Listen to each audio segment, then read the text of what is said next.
Hello everybody, this is GamerGar and welcome back to another video of Stardew Valley. For the purposes of today's video, I'm going to be sharing with yourselves amazing tips that you can utilise to enhance your mining profession. Mining can make lots of money in this game, and in this video I'm going to show you how you can utilise it to maximum efficiency. Let's start with the Geologist Park.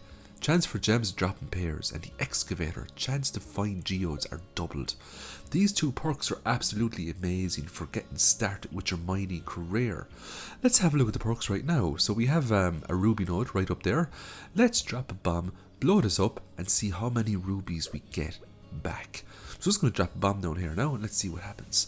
So if this perk activates, we're going to get back 2 rubies, which we do. This is absolutely magnificent for getting your hands on lots of minerals early on in the game. This can be done for all the minerals such as rubies, diamonds, emeralds, jades, you name it. If it's a mineral and you can get it from a vein, you can get double. The reason why this is so good is because at the start of the game you want to aim for lots of crystallariums so you can replicate all these minerals. So getting lots of them at the start will certainly speed up that process for you.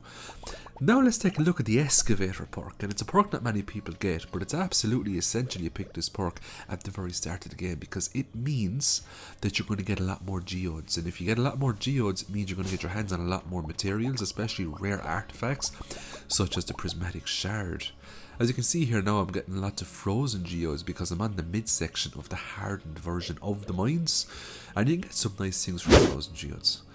Let's take a look at the shit setup we have here now at the moment. As you can see, I've got crystallariums which are generating diamonds. Diamonds are pretty good for gifting to people, but they're also good for trading in for triple shot expressos at the desert trader. But also, let's have a look at the geode crushers here now. You can get this as a reward from Clint for completing a special orders quest. The reason why the geode crushers are so good is because all you need is coal and a geode, and the crusher will do the rest for you. This makes Clint kind of redundant, especially late game, as you can put hundreds of geodes into your geode crushers and you can make as many geode crushers as you want. The reason why we're using geode crushers in this video is because I want to get one mineral in particular that's extremely underestimated. And we're after getting the mineral, and it's just to the right there. It's called the Star Shards.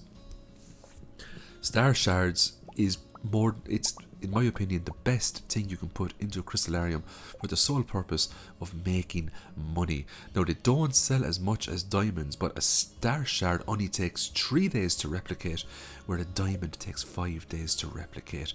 So in the long run you will make more money from the star shards. As you can see here now, we have a shed filled up to the top of crystallariums that replicate star shards. I'm going to loot all these star shards, I'm going to sell them, and I'm going to show you how much money we get. But before we sell our star shards, the first thing we need to do is go down here to the Statue of Uncertainty and change our perks around so we get more money for our minerals. Let's go to Geologist again, but this time we're not going to pick the Excavator, we're going to pick the Gemologist. Gems are worth 30% more, and this also applies for star shards. What's amazing is that the perk even has a picture of a star shard on it. It's like Concerned Ape is giving a hint, you know, use the star shards. Without the perk, 500 gold for the star shards and 750 gold for the diamond. Let's see how much we get with the perk. We get 974 gold for a diamond, but 650 gold for a star shard. Now the star shards generate every 3 days, so that's the kind of money that you can make there on a weekly purpose. So the star shards are the way to go if you're looking to make lots of money and you have lots of crystallariums. You can't go wrong with star shards. Next up, we're going to go with different mining professions. Let's go with the miner, plus 1 ore per vein. Now the prospector is a bit redundant, and I'll explain why in a second. So we're going to take the blacksmith perk, metal bars worth 50% more.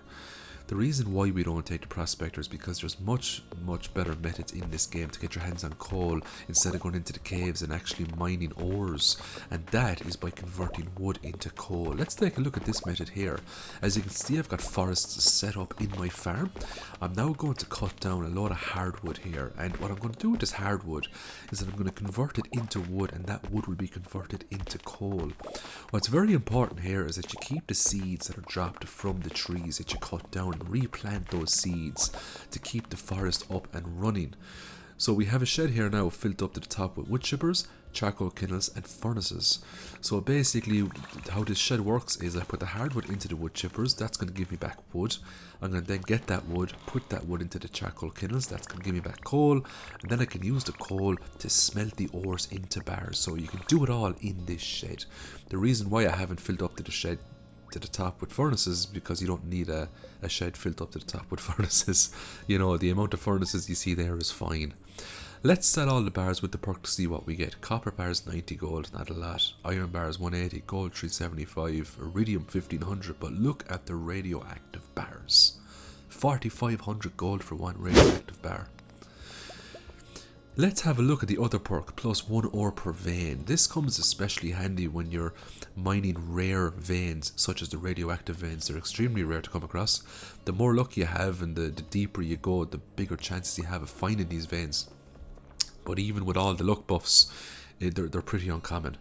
What you see here now is a week's worth of farming radioactive bars. It's getting us 2 million gold right there.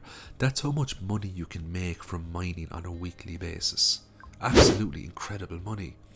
Next up, I have a huge tip for you here in relation to quartz. You're probably wondering why I have 2 sheds filled up to the top of crystallariums that generate quartz. The reason why I have this is because we're going to trade in these quartz for bombs. And the great thing about quartz is it replicates every 6 hours. That means you can get 3 stacks of quartz every single day, which is insane. That means by the end of the week you will have thousands and thousands of quartz. When you get the mega bombs, you can use them in a skull cavern or use them however you like, or you can put them into deconstructors and get back iron ore. This is a great way to convert quartz into iron ore and then into iron bars. As you can see here, the deconstructor will give back 4 iron ores per bomb that's put in.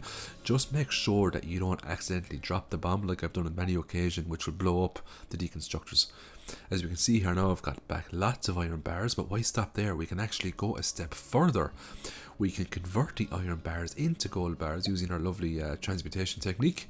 So essentially, if you have 1 or 2 sheds filled up to the top of quartz, you're never ever going to have problems again farming iron or gold. You'll never have to go into the mines again to farm those. The quartz will sort you out, no problems at all. So I just smelted all the bars there now. Let's sell those gold bars and see what we get for a week's supply of quartz. We got 106,000 gold worth of gold bars, which is absolutely amazing. So if you have chests filled up to the top with quartz, don't throw it away. Put it into a crystallarium, convert it into bombs, and then you can take it from there. You can either use the bombs or you can deconstruct them to get iron, and you can transmute that to get gold if you need gold. So I'm going to leave the video there. I hope you enjoyed it, and I will upload the next Stardew Valley video in the next day or 2. If you haven't subscribed to the channel yet, please do so. I'd really appreciate the support. Stardew Valley content is uploaded Mondays, Wednesdays and Fridays. So if you like Stardew Valley content, you'll love this channel. I hope you have a great day. Bye for now. Thanks for watching. Don't forget to like, subscribe and hit that notification bell to be notified for my future videos. And as always, have a great day.